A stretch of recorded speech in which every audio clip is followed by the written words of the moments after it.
Great. Cool. Shonee, good evening. Good to have you here.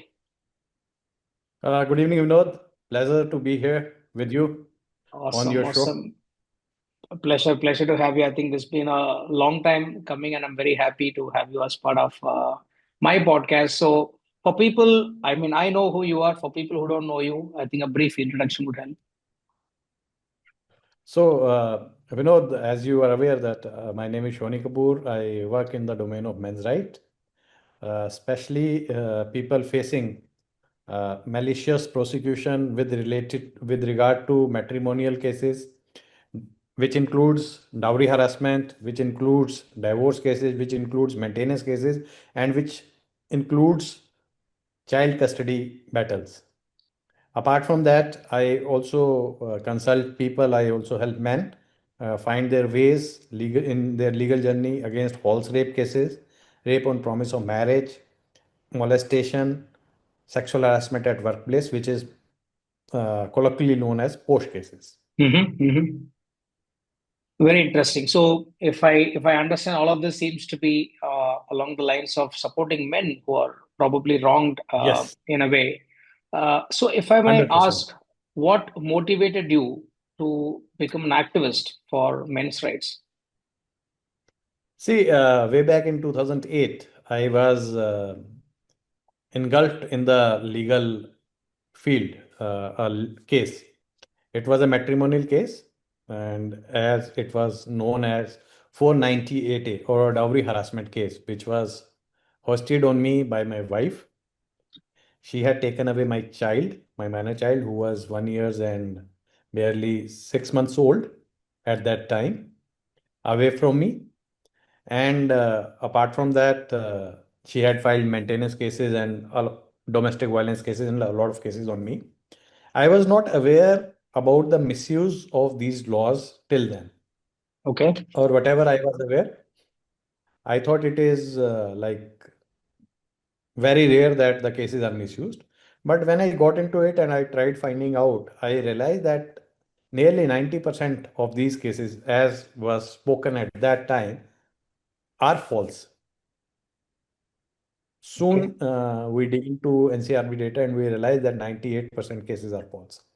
Of course, the false cases are increasing since then only. Then I realized that because there are a lot of men who are facing these cases, so there were a couple of websites and one Yahoo group at that time in which I started participating. I started reading books, I started writing, I started helping people. By 2010, I was so interested in all this that I joined law. Okay. So all this has been the journey, and that is how I have been helping men by my legal knowledge, by the acquired knowledge, by the things which I read, by the methods which I and other people have perfected in fighting these cases, and that is what I do. So it's very interesting, right? So it's a pain that you personally went through without knowledge of the law and what kind of falsifications can happen to men in the Indian judicial system. And by virtue of your own suffering, you wanted to then help others who go through the same. Is that the context? Yes, very much. So it has two parts to it. One is helping the other people through it. The other is the passion which I felt because I was not aware about these laws. I was not aware how law functions in this country. I had not seen an inside of a police station Okay. and inside of a court by that time. I was 34 years old. I Hmm. never knew how a police station looks from inside and how a court looks from inside. I used to think police chowki and police station are the same thing. I Okay. never knew that judicial magistrate and judge are two different things. So that was the kind of thing for me. And then I realized that most of the people who get into these cases are as unaware about all this as I am. I was fighting my own cases, so there was a need to learn a lot. I was fighting party in Ah, person at most of the places, so there was a lot of need to learn. Because my son was barely 1.5 years old, and when he filed for his child custody, he was merely 1 year and 8 months old. No lawyer worth its salt said that I'll get the custody of the child. I said, nothing doing, I'll fight it out. I want the custody of my child. I know my child is not safe in the place Mm. where he is kept right now. Then I found other ways. I realized that Income Tax Act says that unaccounted expenditure is treated as income of that year.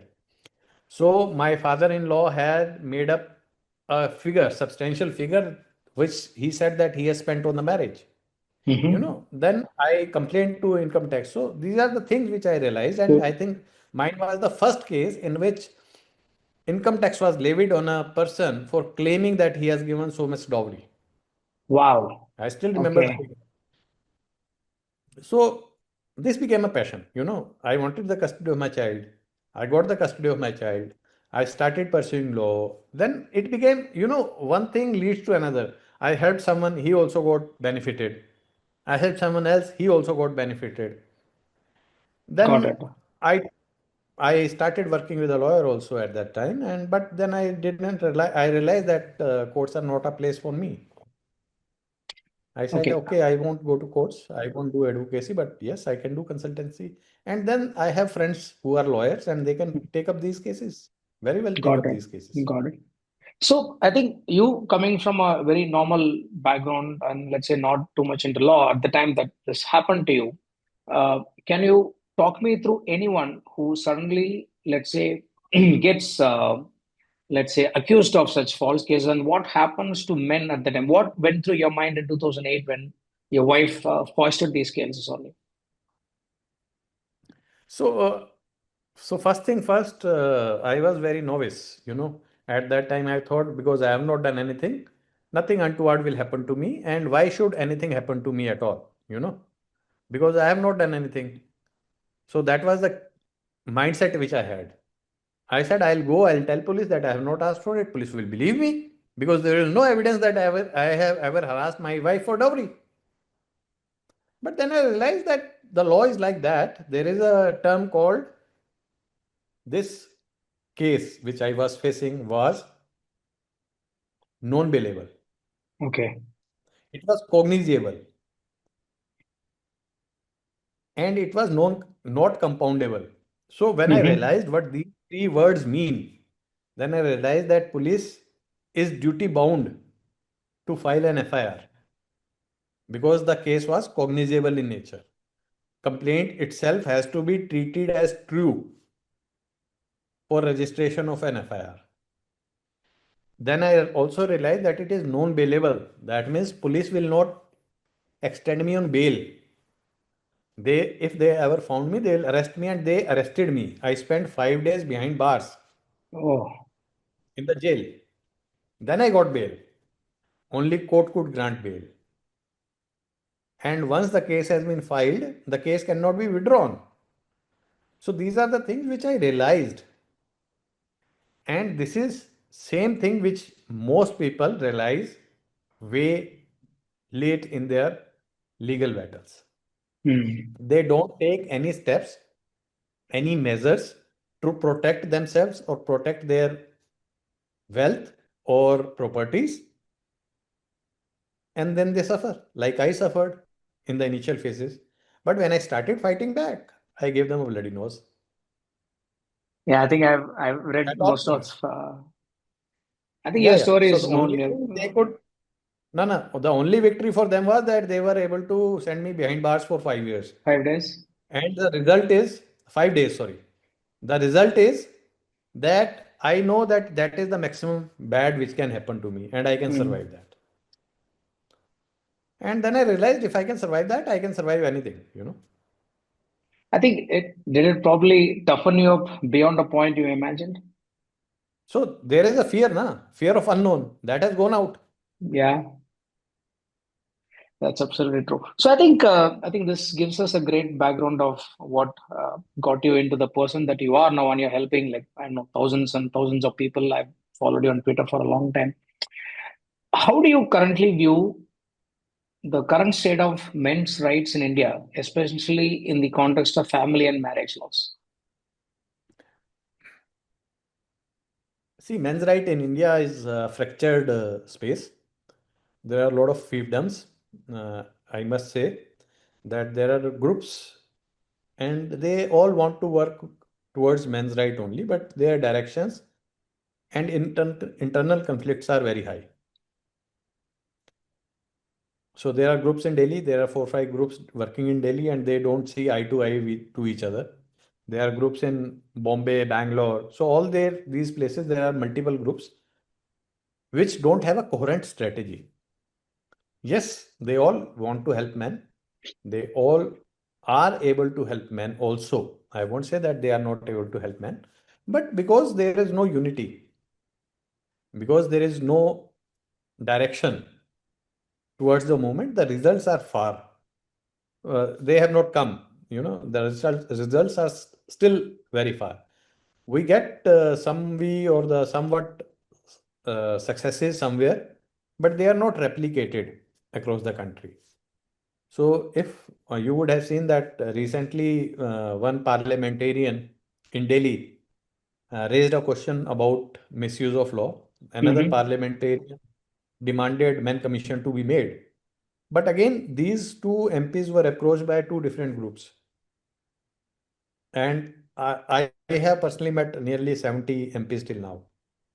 But because everybody is speaking something different to all these MPs, there is no union which is made, there is no message which has gone down to each and every one of these MPs. And that is why it was a private member bill. It was not a bill which was presented by, either the government or somewhat like that. So that is the problem with men's right. But yes, we are doing a lot of good jobs also. I won't say that we are not doing. We have prevented a lot of suicides. Despite that, a lot of suicides do happen. Most of the groups run helplines. So anybody who calls them, and Hmm. if the group or the person who is taking the call feels that the person is suicidal, they try to help him out. They try to give him, courage that these cases can be fought. And I think we have come a fairly long way, but we still have a long way to go. Got it. So I think what I'm also trying to establish here, Shonee, since you're very well versed with all the laws or the laws that are against men in our country, just for the audience, would you be able to give, let's say, the three, four laws or sections that are completely one-sided, which we think is not, let's say, uniform or, let's say, fair enough for men as a gender? So What would those laws to so be? there are more than 40 laws which are favoring women, and not 40 even a laws. single law which is more than 40. Not even a Wow. single law which is favoring men. So, if I were to say that dowry law, Hmm. for that Hmm. matter, or Hmm. maintenance law, or domestic violence act, only a woman can file these cases. So, when you Hmm. speak about dowry law, the definition says that uh, who can be accused, a husband or a relative. So a wife cannot be accused. The wife can only be a victim. So similarly, if you speak about maintenance, it says the maintenance for wife, minor children, and parents. So the word husband is missing. If you talk about Domestic Violence Act, the act says protection of women from Domestic Violence Act. If you speak about Sexual Harassment Act, it is protection of women from sexual harassment at workplace. you know so these are the laws. By definition itself, they favor women. That is, only women can be victims in these cases, and men can be perpetrators.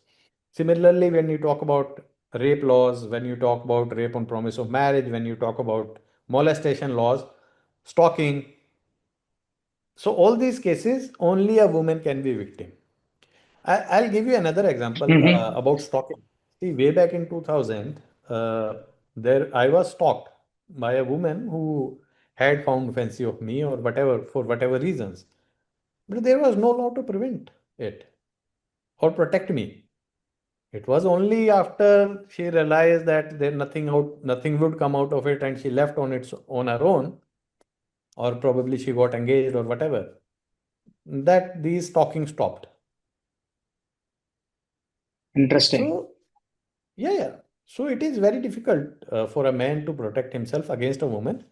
who wants to commit a crime against a man. So I think you made some very interesting sequence of laws which I'm familiar with. One of the things I am still not very convinced about is when you mentioned about the Dowry Act in particular, and that you said it's let's say only a woman can file against a man. Have we had an instance Man and where, his family. sorry? Man and his family members. Yeah, so but in general, historically, we've only seen a man demanding dowry from a woman. Has there been, I mean, in all the other cases, I can understand that including posh and harassment to molestation, it can happen both ways. But in Dowry Act, was there a necessity that it is gender neutral? I don't think there is a necessity for any law to be gender neutral, but there can be a misuse clause in it. Okay. See, have you understood why dowry was given to women only? To an And is it extent, only in India? Is I it an Indian don't context? I think to an extent, I mean, what I heard from my father and grandmother is in those days, men also didn't really earn well, and the women had to be respected. And I think the land, let's say, allotment was done only to the men, and they had to give something to the women, which is why. And since she was from another village, they couldn't give a property, and they gave gold and other things to make up for, let's say, the down times or harsh times that the couple could go through. Is what I've read and I've heard. Maybe you can throw more light onto that if on top of it. So I'll tell you something. How dowry came into being in Indian context. First of all, it is not an Indian context, Indian concept at all. Indian concept is of Stridhan, that the property of a woman should be property of a woman. That is the Stridhan concept. Dowry has a Biblian origin, biblical origins, right? Okay. And it has been, very famous, which is called dower or, bride service. So these kind of words were used in Europe mainly. And the very first law against dowry came in Europe. Even UK had a law in 1870. Japanese law still prohibit, still cap dowry to $1 million or $1 lakh, whatever it is. I don't remember the exact figure. The reason was of giving dowry as a gift or the gifts to a woman was because they never wanted partition of the property. Okay. So the property only went to male heirs. What does female gets? Female gets a share, some money out of that property of that father which was given at the time of marriage, because so that there is no bifurcation of the property in the Right. future. In India, what did women get as dowry? Mostly it's Utensils, gold. Yeah. I mean, utensils, jewels and golds bed, and other things. Yeah. jewelry. How much? Right. Few tolas. Yeah. Now that was the concept. How it got? Yes, there was a degeneration. There could be some greedy people. But tell me, how many families have only males and how many families have only females? Very rarely and not so common, Mm-hmm. right? So if a man gets a wife, he sends his sister also. So Correct. if his wife is harassed for dowry, cannot his sister also be harassed for dowry? Yes. So yes, there can be some incidents of dowry harassments which can be genuine, and I understand that. But to speak that every second woman is harassed for dowry, it will be taking, things too far and making your own imagination run wild. 1,50,000 cases are registered every year. Dowry Prohibition Act came in 1961. Then this was made draconian 498A in 1985. It is Mm-hmm. 83 Act, but it passed the Parliament in 83 and it became a law in 85. There is a dowry death case, dowry death law also. But all these laws have not been able to stop the menace of dowry. I'll tell you. from my experience that mostly these cases are misused. I have personally done a RTI, study, research using RTI in Delhi. From 2021, January 2021 to 31st December 2024, 4 years, all courts of Delhi, Delhi has multiple courts, all courts of Delhi, Delhi has 11 districts, so multiple courts. I have collected data. There are 9,967 cases of dowry harassment. And how many convictions? Only 23. 2%, 3%? Yeah. 23, sir. Way less. Yeah, 0.2. 0.2%. And 10,000 people, nearly 10,000 people are going through the rigmarole of This is only in Delhi, right? dowry harassment cases. 10,000 in 4 years. Yes, sir. Got it. Yes, sir. Sir, it is only in Delhi, but I have Got done it. research only in Delhi. Got it. Got it. And now, if you were to say that, okay, it doesn't happen in Delhi, it happens in UP, it happens in Hyderabad, it happens in Andhra, it happens in Kerala, it happens in Haryana, West Bengal, wherever, all the states show similar data. NCRB gives a Yeah. conviction rate of less than 0.2%. I So think you're please right. I've understand. seen those numbers too. Yeah. And to think that a man will not think of his sister, but will harass his wife is not taking things too far. Correct. Correct. Yes, isolated incidents may happen. Greed is a human failing, you know. But any crime has to have a misuse clause. If you have made the crime so easy to file, so easy to register, merely on the statement of a girl, Hmm. whole family of the boy can be arrested. Now, Supreme Court has come down very heavily on misuse of laws. But Supreme Court has been saying amend this law since 1999. Supreme Court has said that 498A misuse is akin to legal terrorism. Hmm. Many high courts and Supreme Court has written to central government, state governments that why don't you amend these laws? There was a Malimat committee which sent a report that make it bailable, compoundable. Nothing is happening to that. So with all this misuse, Shuni, I think I kind of I've read through some of these laws too. Why is it so one-sided, and why is the legislature against making it gender neutral or having it adding the misuse clause, for example? What's the reason they don't want to act on it? Sir, the reason is very simple. They fear the backlash from feminist lobby. What do you mean by that? So whenever I speak to a parliamentarian, a MLA, they say that we are aware about the misuse, but we cannot help you. Most of them say on our face, we cannot help you because we cannot raise this question in the parliament. The moment we raise this question in the parliament, there will be a swarm of feminist organizations which will come into our offices. They'll do dharna in front of our homes, and we don't want that. Do you know that the one of the relatives of our president Pratibha Patil was embroiled in the same controversy, No, and her name was also there in the complaint. Only because a president of India cannot be arrested. Yeah. tried of any offense, her name was dropped. My God. Do you know how many chief ministers' sons have faced these cases? Do you know that how many ministers' kids have faced these cases? But they don't have guts to go to parliament and say amend this law. I can give you names of who's who.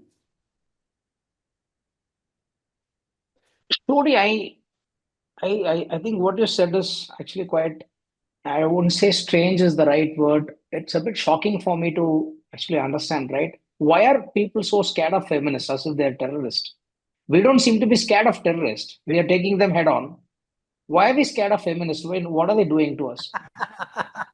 So there is a At least term I which am we not. use on social media. No, no, I'll tell you. There is a word which we use on social media which is called feminazis. Yeah. So they are worse than terrorists.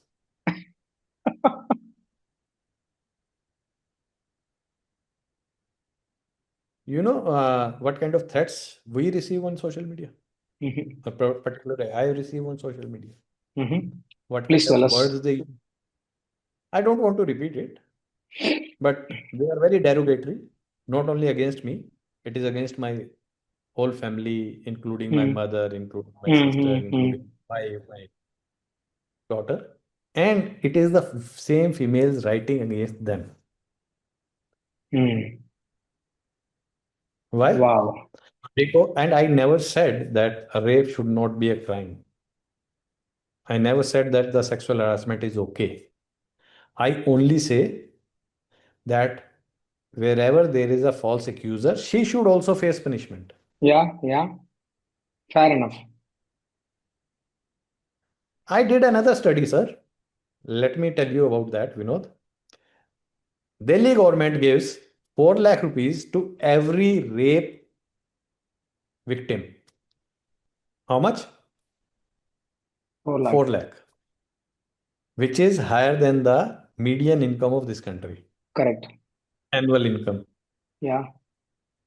Okay. The law says, and be with me, what the law says that why they pay this amount, they say that the state has not been able to prevent the crime against you.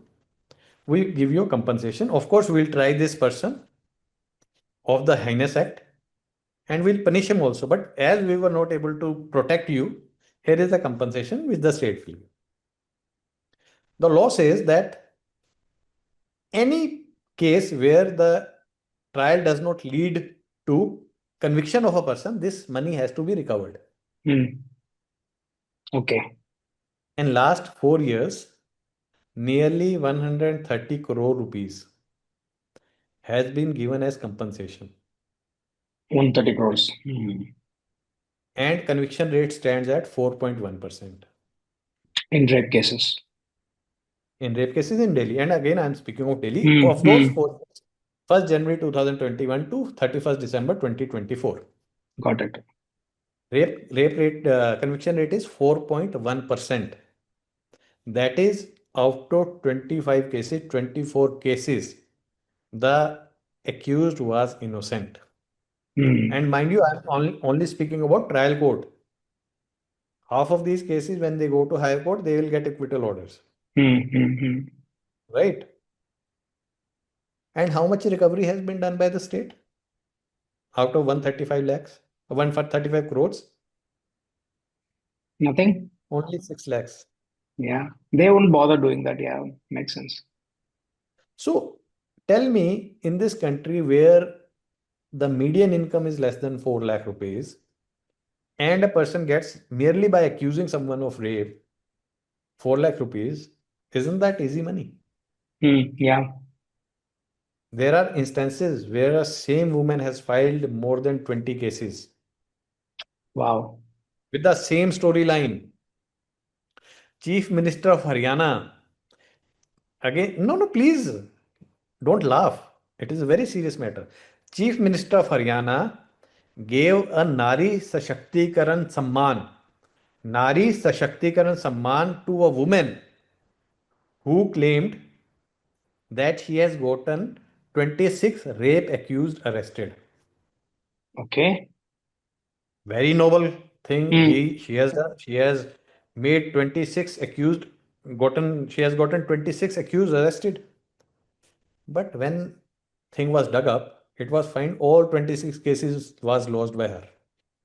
Okay. And with the same storyline, Hmm. she used to meet people for marriage purposes who used to take her to a hotel. They used to give her some spurious substance. She used to faint. She was raped, and next day there was a case. The modus So she operandi did is the not same. rely. Hmm. So she used to get money from the government of Haryana. Again, as like Delhi, that we could not prevent your rape. Here is a compensation. Then she'll ask the accused also, if you want bail, give me money. Hmm. And this is the act which is Nari Sashактikaran. Here is the Hmm. prize. No, I understand what you're trying to say, Shoni. I think the system is actually incentivizing, let's say, one gender, in this case, women, to actually maybe file these cases because there is incentivization for them to do Again, it, you are right? sorry. I am very sorry to interrupt here. They are not giving this to women. There are gangs working behind these women. Okay.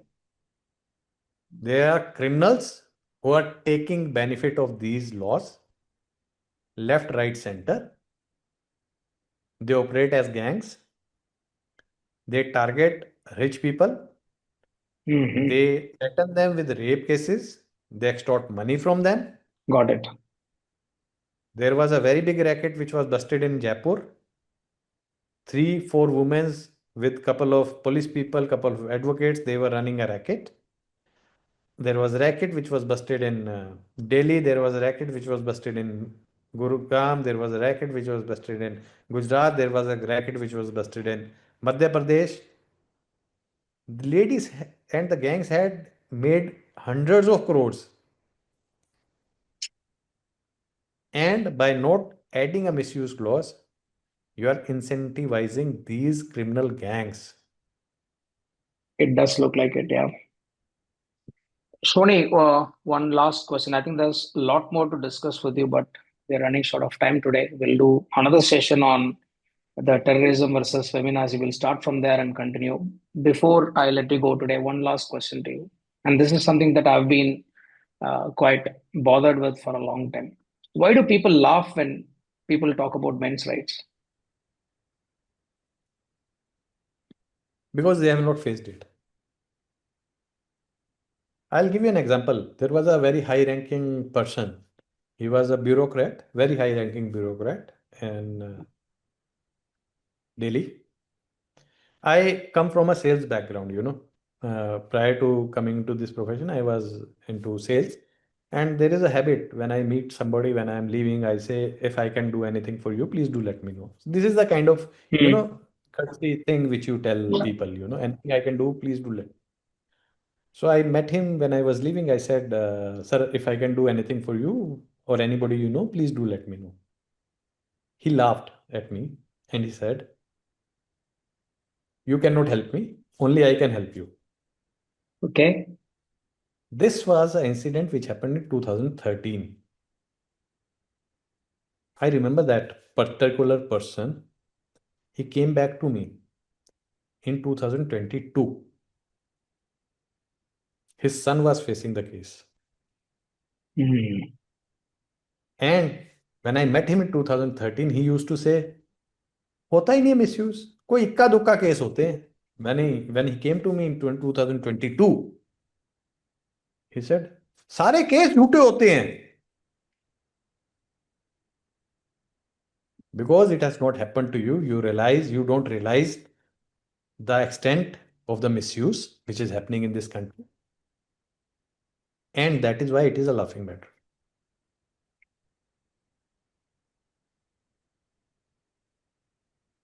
It's quite distressing, actually. Yeah. I mean, I've faced this I too have met when, yeah.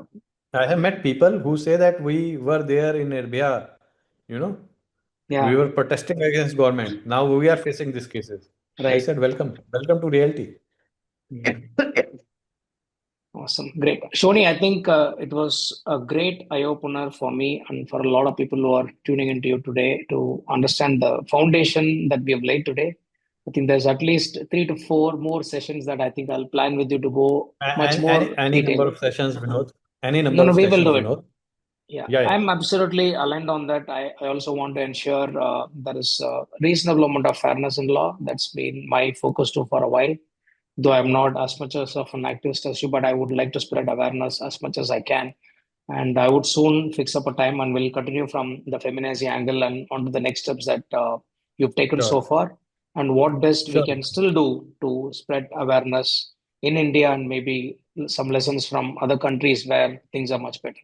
That's for the next session Definitely. then. Definitely. Thank you so much. You have a great weekend. Thanks a lot. Thank you very much, Vinod. Cheers. Bye-bye. Bye. Pleasure.